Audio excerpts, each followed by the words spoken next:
Arts Council, and was recently part of Iowa History Day. So very active in all kinds of things in the community. So welcome, Frank.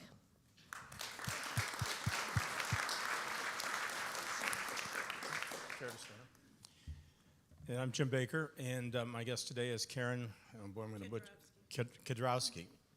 I grew up in Mount Pleasant. We didn't have any names like that. So, and I managed to show her today how a member can drop their lunch before they got to the table. So, really humbling experience. Karen is from Iowa State. She's at the Carrie Chapman Cat Center and teaches some classes in political science. And I'm sure that she has shaken more hands than anybody in this room at some point in time.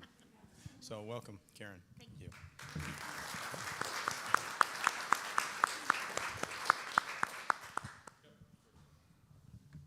Oh, there's the light.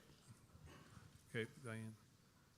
Hi, I'm Diane Bjorklund with Counting Director at Friendship Arc, and I have the pleasure of hosting Amy Ling here today. She is the Vice President for Business Services at Members First Community Choice. No, help me. I'll get it straight. Members First Community Credit Union. She's been in Ames about 3 years. She moved here from the Cedar Falls area where she had attended UNI and had several years of banking experience there. She has a daughter that lives in Boone that also works for Credit Union. Yes. And there we go. Thank you. Perfect. Go ahead. I am John Russell. It's my pleasure to introduce to the club Pat Jackson. Pat is a personal banker at Bankers Trust here in Ames. And Pat was one of our first hires back in 2008 when I started the bank for Bankers Trust here. And he's still with us. So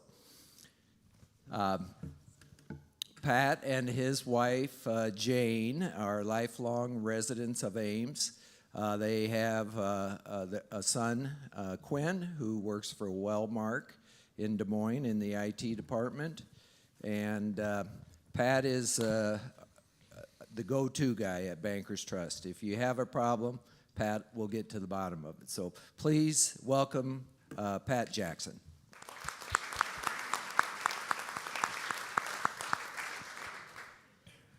Jenny Legates, it is my privilege to introduce Chad Blomker to you again.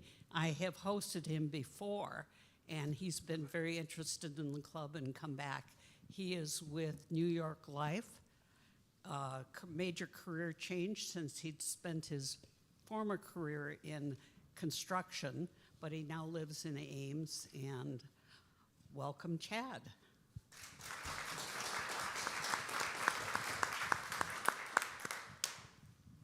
Renee, I'm going to let you introduce yourself.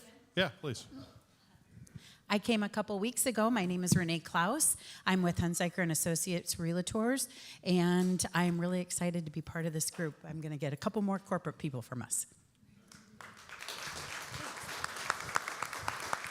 Awesome, and we'll get a full introduction in a little bit, but we have Lorna Carroll joining us today and Laura Bascow. They will be our main guest speakers, so we want to welcome you as well. So I'll turn it over to Louis for the welcome song. So, welcome to you from Ames Rotary, no way to London or Gay Marie, the far off lands or the USA. We're glad that you are here today.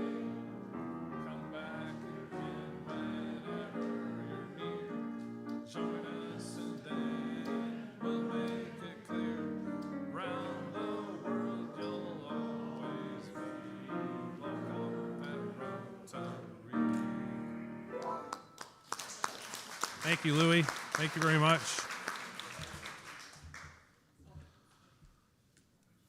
So, upcoming agenda here. Next meeting. Next week's Memorial Day. So everybody enjoy the Memorial Day weekend. Can't believe that's here already.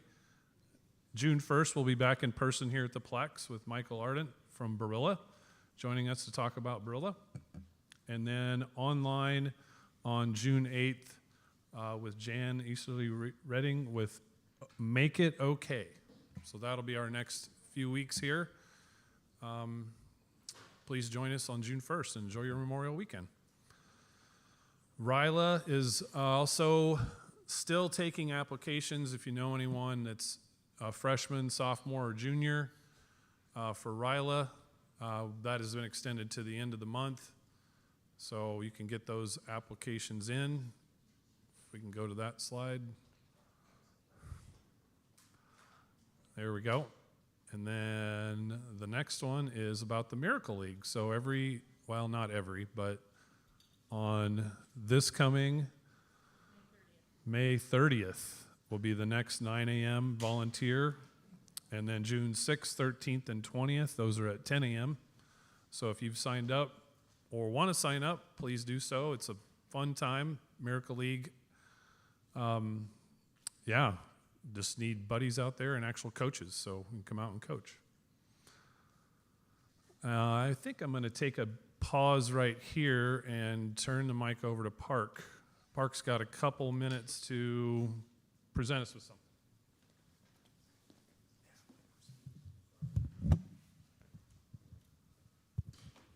It's our relay teams, Rotary relay.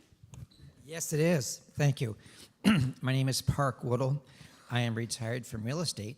I'm also retiring from being assistant governor soon. That'll be June 30th, and there'll be a new assignment. And there's a whole host of changes that's over 3 years. So my first thing is nearby. On your table is Gardens Galore. It's a fun thing at Northcrest Community, which I'm a part of.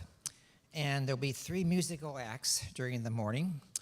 Paul Lastly, as you know, is our member here, and he will be there with his musician group. Also, Rotarians who welcome you are Georgia Bloom, Dave Fox, and myself. And Jim Black is probably the newest member of the club who lives there. So that'll be a fun day. We're working hard to prep things up. Also on the table is the Ames Visitors Bureau publication. And this was given out at District Conference at Rotary because a year from now, District Conference will be in Ames. It will be at Gateway, and it will be all of Iowa. Both North District and our district will be meeting at Gateway. So there's lots of work with that. We have lots of past district governors helping with that. That's April 30 and May 1st, 2027. So that's all. Perfect. Thank you, Park. Last quick announcement before I turn it over to Randy. If you've signed up to help with the Special Olympics this Thursday, the 21st at 6 p.m., we'll be meeting on the east side where the ramp would go down into Hilton. That's where we'll be meeting. 6 o'clock, right at 6 o'clock we should be there? Okay. Perfect. Look for Lisa. If anyone else would like to join, I'm sure we would take any future volunteers. So that's this Thursday, the 21st. So thank you, everyone. I'm going to turn this over to Randy. Great. Thanks, Jamie. Good afternoon, everyone. It's good to see you all. And special welcome to our guests. This morning, I've met many of you in person, had email traffic with many of you as well. And I want you to know that you're here specifically because a member or members recommended you specifically for consideration of membership in the Ames Rotary Club. So I just want to take a few moments to give you a quick overview about what Rotary is and what it looks like here in Ames. At core, Rotary is a group of over 1.2 million people in 45,000 clubs worldwide. But much more simply than that, it's just a group of people that like to take action. People join Rotary because they want to make a difference in their communities, connect with others, and be part of something bigger than themselves. And while Rotary is global, the experience is very local. And that's what matters most is what happens right here in Ames through our projects, our relationships, and the impact we have in this community and in Story County. So what does Rotary stand for? It's built on a few core ideas: service, leadership, integrity, and relationships.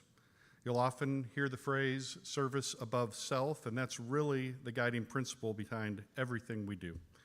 Rotary also has something called the four-way test, which is a simple ethical framework that we try to apply in business and in life. Is it the truth? Is it fair? Will it build goodwill and better friendships? And will it be beneficial to all concerned? So those ideas may sound simple, but they're really pretty powerful when they actually play out and live them out.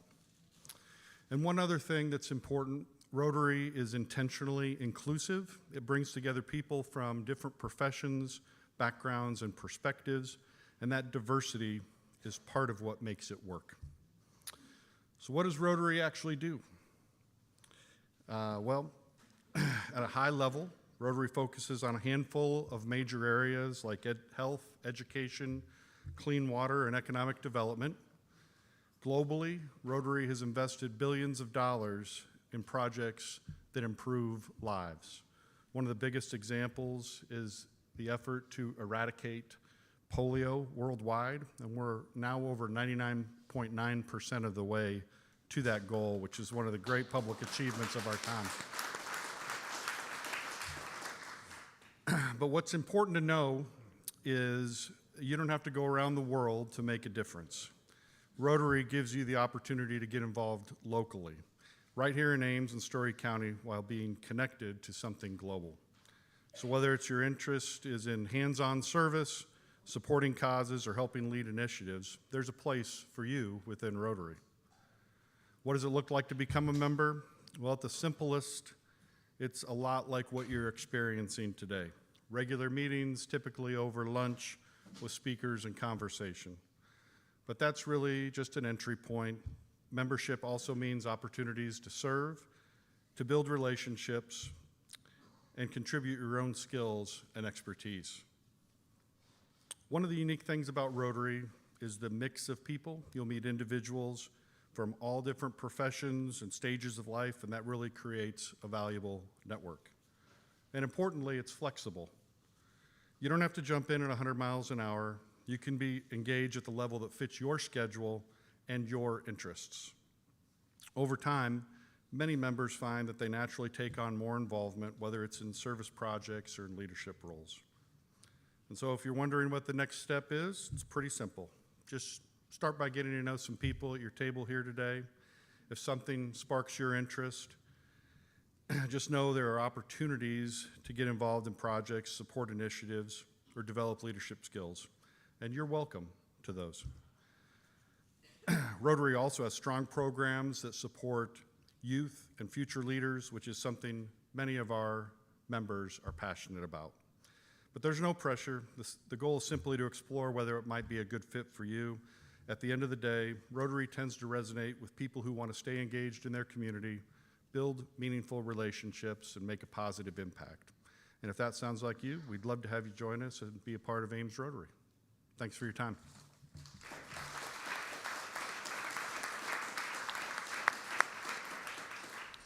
Thank you, Randy. A reminder for you to silence your phone.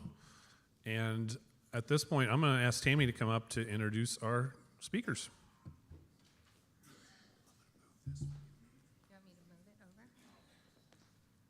All right. Good morning again, everyone, or good afternoon. I'm Tammy Kuhlbeck, Executive General Manager now at Stevens Auditorium. Title change. So it's good to practice. It's my pleasure to introduce our two speakers today from Lights Out, Iowa. Lorna Carroll has been a nature and outdoor enthusiast all her life, and I see that every day. She works for us on a part-time basis, so I get to see her passion for nature and the outdoors. She retired as a teacher of visually impaired in 2020 and became more active in conservation efforts in Iowa. In 2022, she began actively working with others to raise awareness of the devastating impact of light pollution on the natural world and the simple solutions to help. Laura Bestow has retired as a professor of health policy and biomedical ethics at Vanderbilt University in 2022, and she moved back to Ames where she grew up. She's an avid nature photographer and has been actively involved in local efforts to make Ames and Story County more bird and pollinator friendly. So welcome, Laura and Lorna. And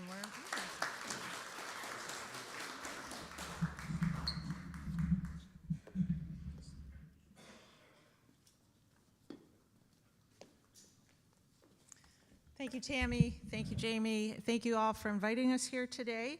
The title of our talk is Lights Out Iowa, Saving Iowa's Birds and Pollinators. And we're here today to shed light on the importance of darkness, basically. So why are we talking about birds and pollinators? Why is this such a critical issue? It's because we need them. They help grow our food. Over 75% of the world's food crops rely on animal pollination. They control pests. They sustain our ecosystems, and they signal trouble. When birds and pollinator decline, that often means we have some environmental problems. And I would also add that they add beauty to our world, and they have an inherent right to exist. Also, they need us. North America has lost nearly 3 billion birds since 1970, and populations of our key pollinators are already crashing. We all know monarch butterflies have declined by over 90% in North America since the 1990s. So light pollution scrambles the internal clocks, disrupts their routines, and creates life or death risks. Oops, sorry. Recognizing this, back in 2022, we organized Lights Out Iowa. Originally it was Lights Out Ames, now it morphed into Lights Out Iowa. We're part of a national movement that has regional importance. We're part of Lights Out Heartland, which is based out of Missouri, working across state lines to try to create dark corridors for our migrating birds. Most of the birds in North America are migratory, 70% of them, in fact, and you can see on the slide, on the middle graphic there, the blue area is the Mississippi Flyway, of which we are part of, and it's super important. And 80% of the birds that migrate at night, and they evolve that way to use the moon and the stars, typically because it's a little less windy, there's fewer predators. It's something that evolved over time. So you can also see on the third graphic there that it's also our corridor, the Mississippi Flyway, is also critical for monarchs that migrate. So what we do is essential to the success or the failure of these species. So the overview of our talk today is, what is light pollution? Basically, it's human-made alterations of outdoor light levels. We're going to talk briefly about humans and the impact, but mostly we're going to talk about the adverse effect that it has on birds and pollinators, the chronic year-round stressors, and acute seasonal crises. And then we're going to end up with talking about some easy ways that all of you can help. So I'm going to turn it over to Laura.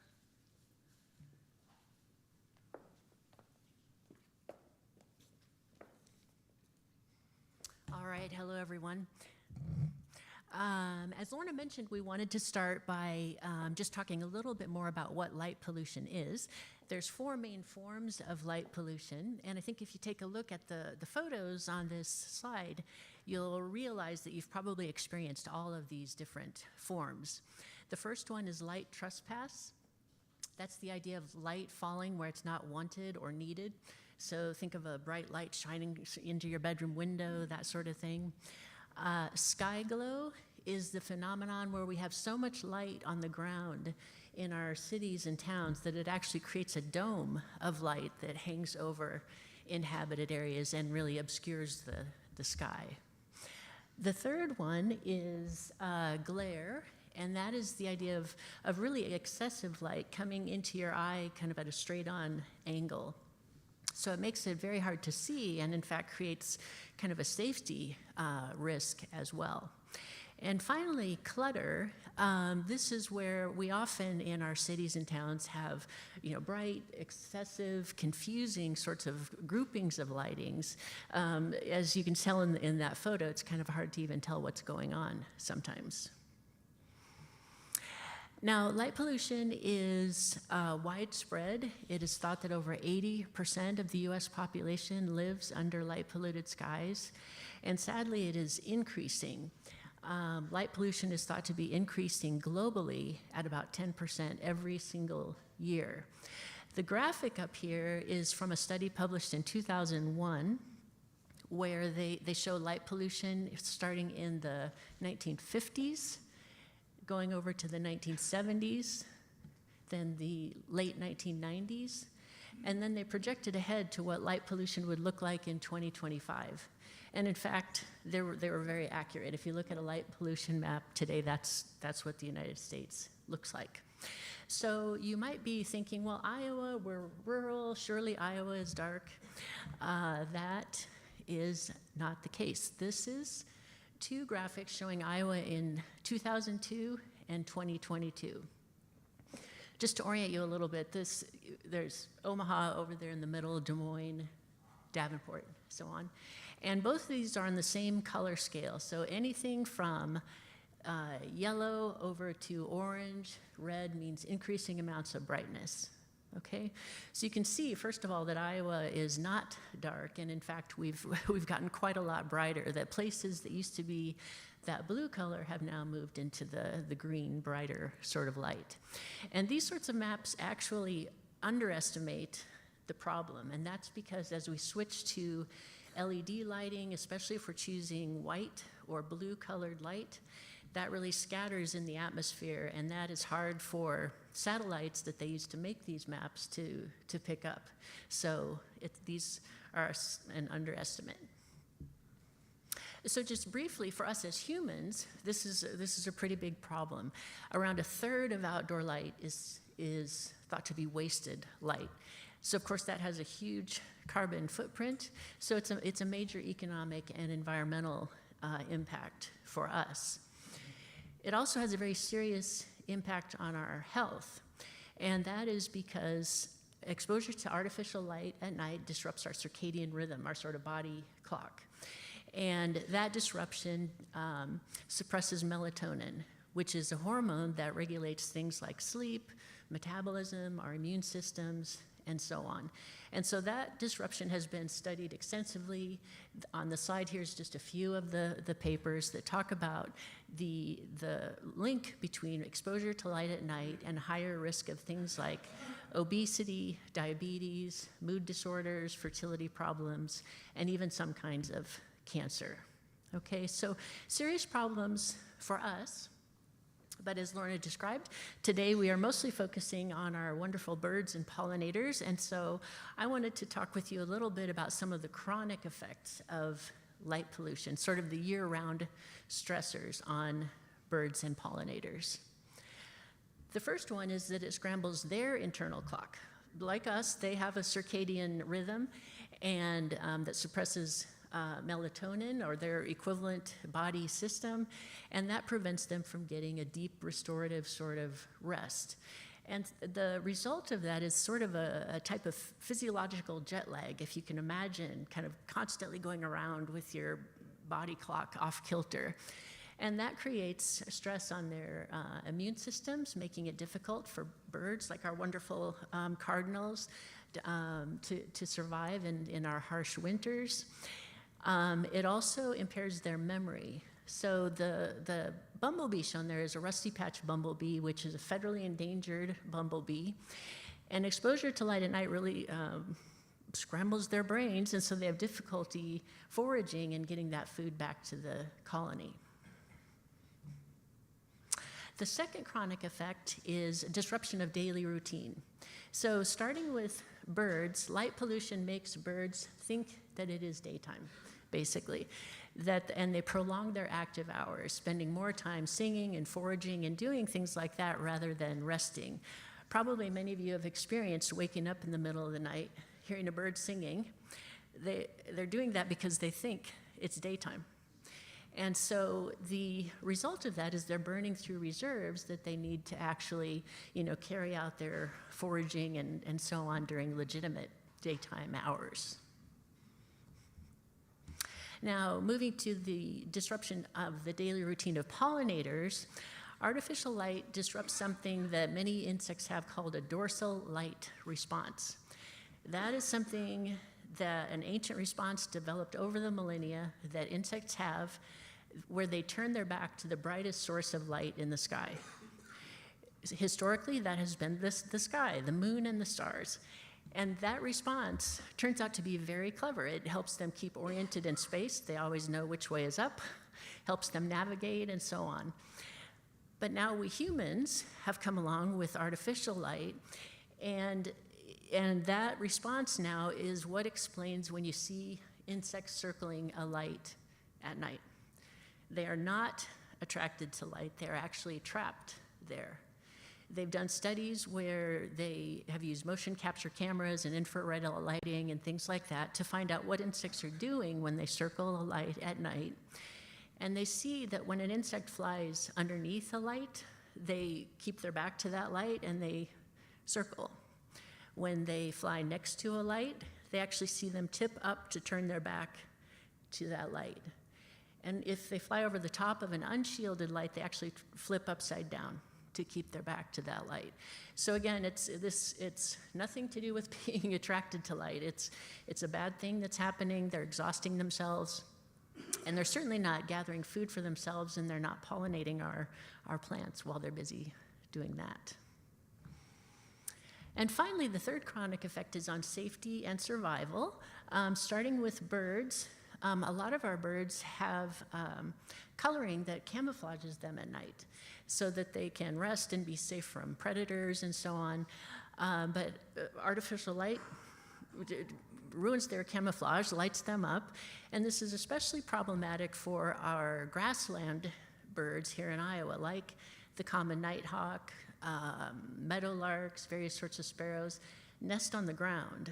And so with all the artificial light, both the birds, their nests, their eggs, their chicks are all lit up and very vulnerable to predators. And as far as pollinators in survival, many insects use visual or chemical signals to communicate with each other at night. An obvious example is our beloved fireflies, and artificial light drowns out those signals. And so fireflies and other insects using these sorts of signals, it makes it very difficult for them to find a mate and leads to local population declines. Okay? So those are the chronic effects of light pollution, and I'll turn it back over to Lorna to talk about acute effects.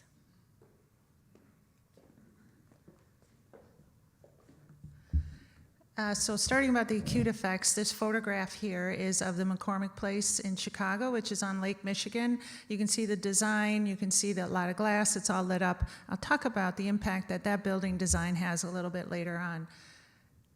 The first acute effect is on birds when they migrate. This is the most deadly time for birds, migration in the spring and the fall. Light obscures the stars, scrambles their internal compasses, drags them down to something when they think it's the stars and the moon, and they will start circling lights that are on the ground. They're disoriented, and they're drawn into these areas, and they circle and call aimlessly until it's daylight, and then they're exhausted and sitting on the ground and more susceptible to predation.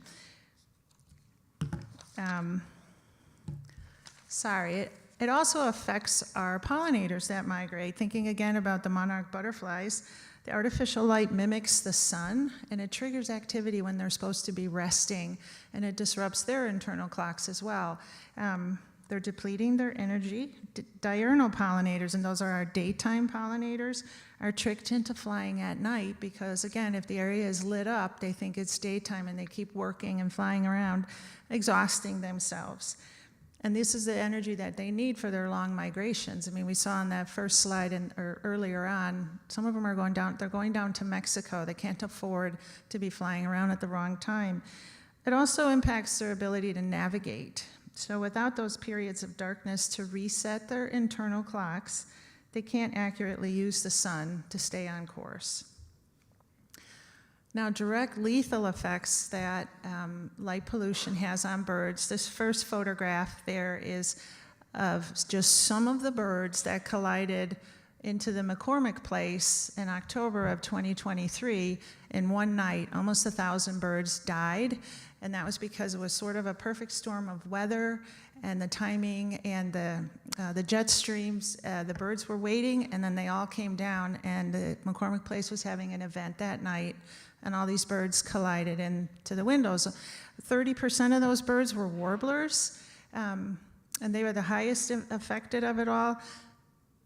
The one upside to that tragedy was your average Chicagoan who didn't really care that much heard about this, and everyone was up in arms. We have to do something. So the McCormick Place did take steps in the following year.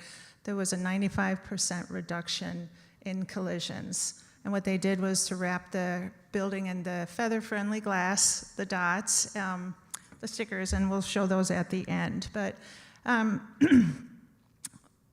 it also makes reflective surfaces like glass and asphalt confuse our pollinators and our insects, such as the mayfly photograph that we have there. They'll lay their eggs on a surface that's not wet, thinking it's wet, so the eggs won't develop. Shiny surfaces like chrome and railings and bridges and things like that, they'll be deceived into thinking it's water, so they'll lay their eggs on that.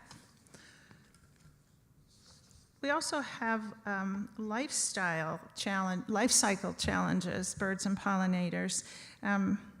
There's negative effects. They're confused their sense of season and the length of the day, and so this impacts their daily life. They use the understanding and their knowledge of the length of the day to trigger their life events. This is when it's time to breed. This is when it's time to go dormant. This is when we start migrating. Well, if the day is artificially extended, that confuses them. Light pollution mimics longer days of summer, so they can start breeding too early before our bushes have fruit on them or before the insects have come out of dormancy, so there's not food available for the fledglings. Or they might fail to prepare for winter, and that can lead to starvation and exposure to cold. So this all seems like kind of heavy news, but we wanted to end this with the fact that you can really help. Light pollution is reversible, and each of us can make a difference and make an instant and positive impact. And we would encourage you to follow the 5 principles of responsible outdoor lighting. You all have, there's some of these on your table, and it lists these on the back. This is from the 5 core principles from Dark Sky International. First of all, make sure that your light is useful. Don't have lights on if you don't need them. They should have a purpose. Perhaps you can substitute reflectors or things like that at the end of your driveway instead of lights. Think about how the lighting, you see the 2 models there of how this house on the left is so lit up. Perhaps they just really needed to light up their doorway. They didn't need all the extra lights.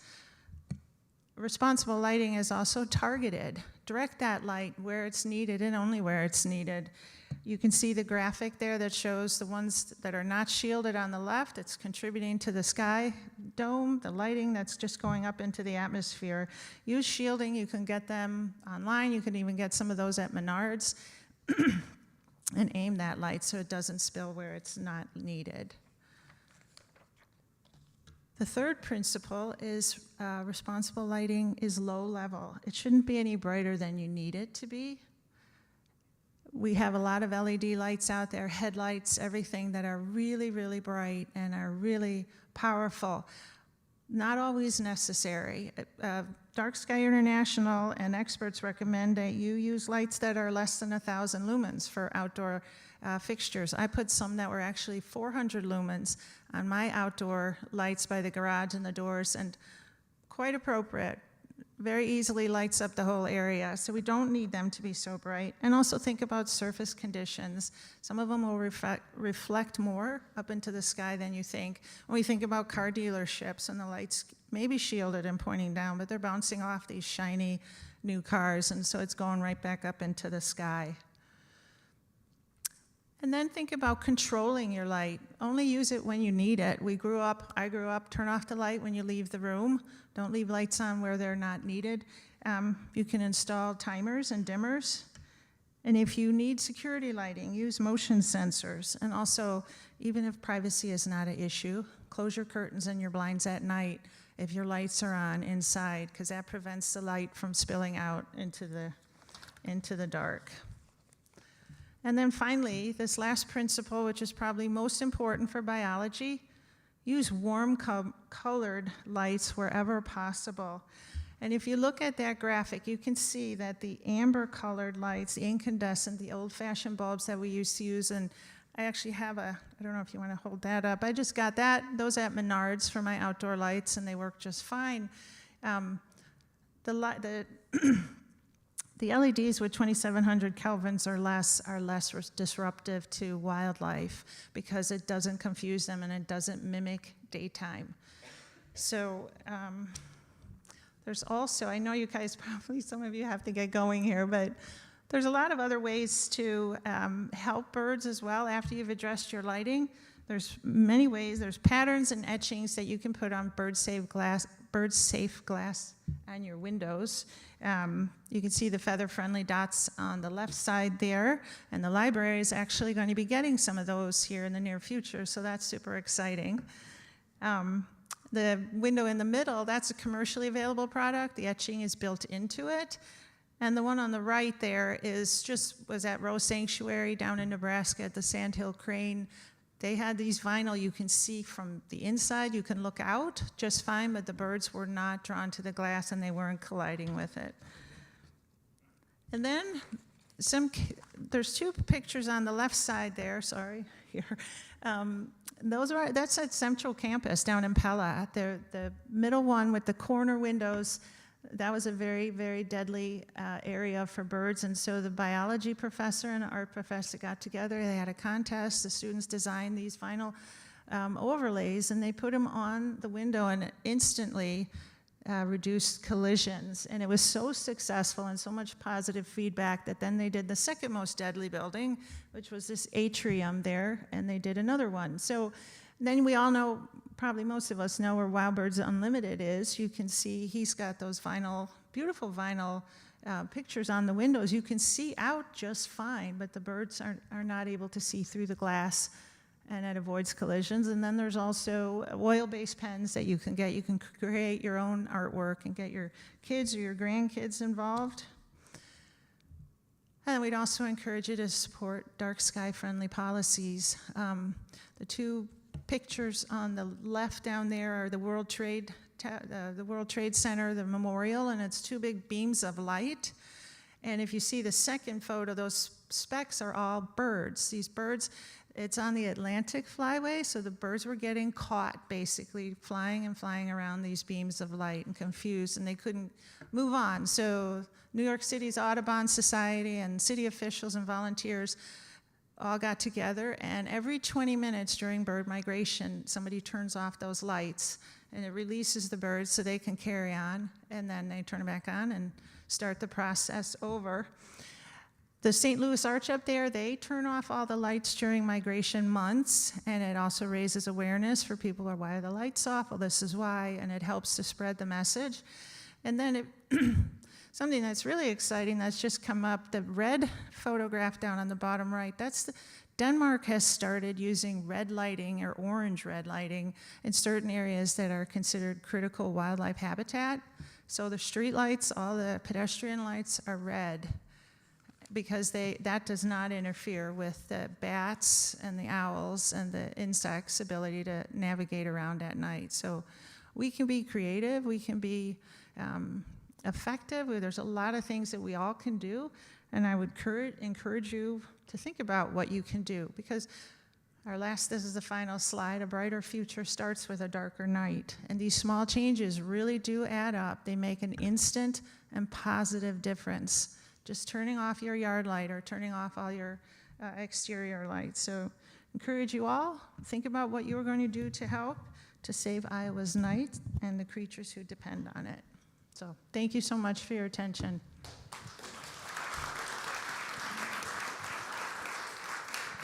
We're going to take a few questions if you want to stay up there, Lorna. And I'm sorry. I'm Jean Cressy, and I'm over here. Anyway, I was just thinking about holiday lights. Is there something we should do different with our holiday lights? I would say lights that are red or green or blue are often less, have less of a negative impact on wildlife, unless you have something else to add. No, and I think the other thing about holiday lights is that that wouldn't be during bird migration and also would be less of an effect on pollinators. True, But it's a good thought because, but in general, also the color, I think, makes it. Hi, Carl Byrne. First question, you haven't mentioned pointing lights up versus pointing lights down. Does it make any difference? It would be better if it points down. And you see some of the newer construction, like on Dayton Avenue, they have lights mounted on the sides of the buildings and they're pointed down. However, those are really bright white lights, so kind of mitigates some of the effect of pointing it down, but pointing it down is better than pointing it up. Second point, most farms in the United States have an automatic yard light. And most of those, for energy efficiency, they tend to be more in the blue side. What could you do there? Well, I would say that I do know some people who have worked with their utility company to remove their yard lights. The librarian in Boone actually just had that done after 4 years of working with her utility. Dark Sky International used to provide shields for the yard lights if it has to stay up, but if there's a way to replace the bulb or have your utility company replace the bulb to a warmer colored, amber colored light, that would also help. These are mostly rural electric utilities. And so an idea would be to convince them to go to slightly less efficient yellow lights. Yes. Thank you. And actually, LED lights are also available in the warmer tones, so you don't have to sacrifice efficiency.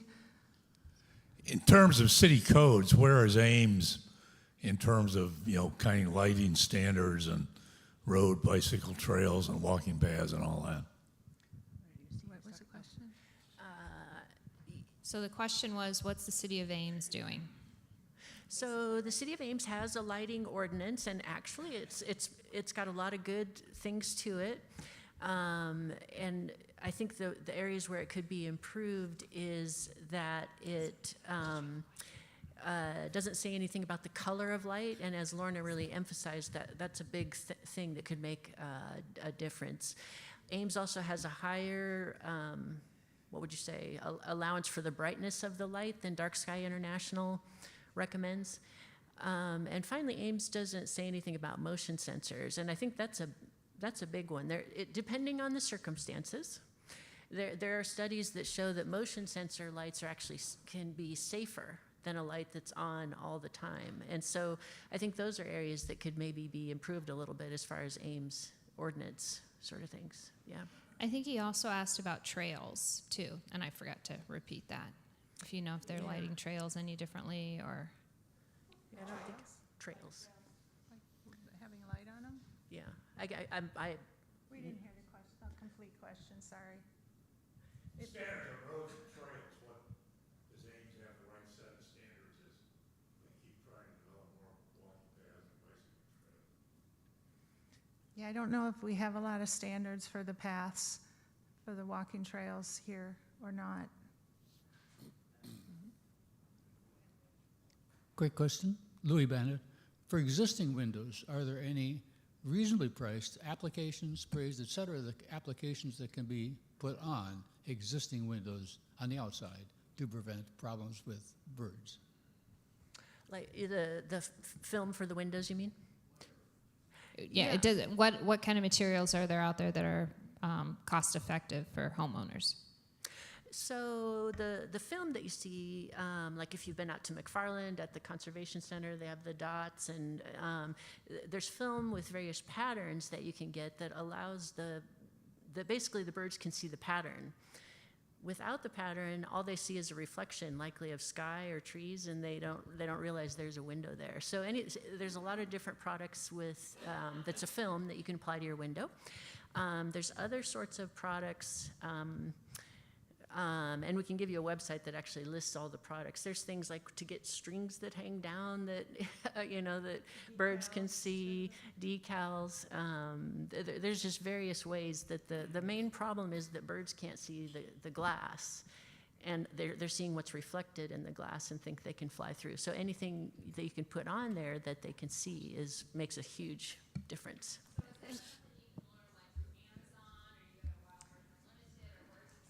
Wild Birds Unlimited has the feather-friendly product you can buy.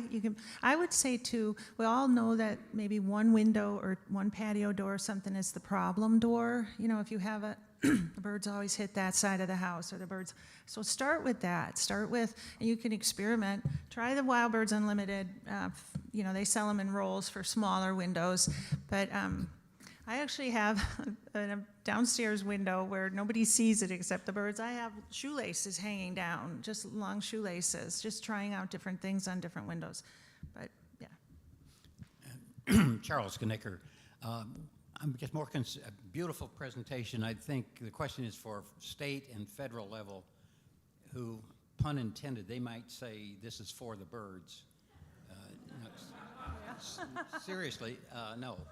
What efforts, you can give us a quick view of what's happening in terms of federal, state legislation? Well, Laura Bush was actually one of the first people to kind of bring this problem to the light in Dallas, because there's a flyway over to the Gulf of Mexico and all of that. So it's bigger cities have done a lot more. Chicago, New York City, Dallas, San Francisco. It's in a bigger city, there's more pressure and there's more awareness. I think it's the smaller towns. We have not taken advantage in Iowa of, I just got something in Oklahoma. There's this new dark sky place you can go and camp and see the stars. Iowa has that opportunity. There could be economic benefits to making sure that your towns or your cities are darker. We just have to be creative and kind of visionaries about it.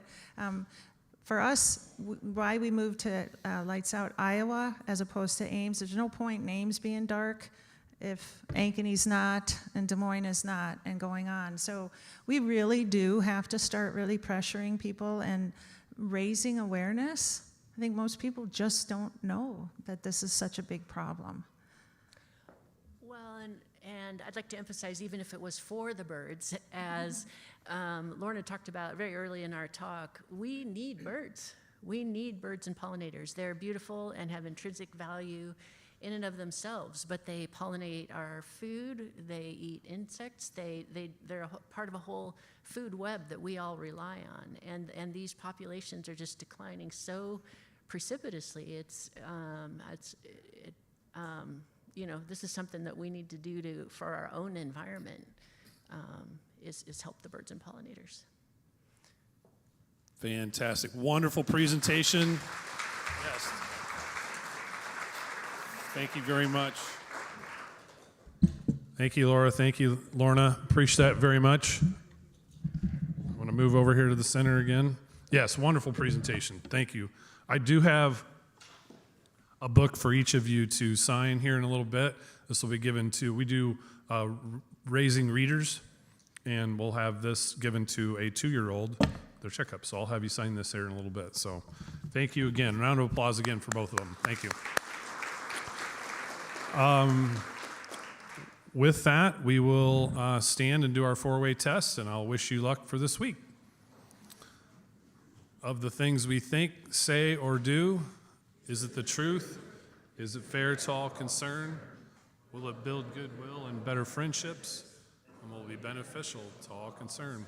Thank you, everyone. Thank you to all our guests. Have a great week.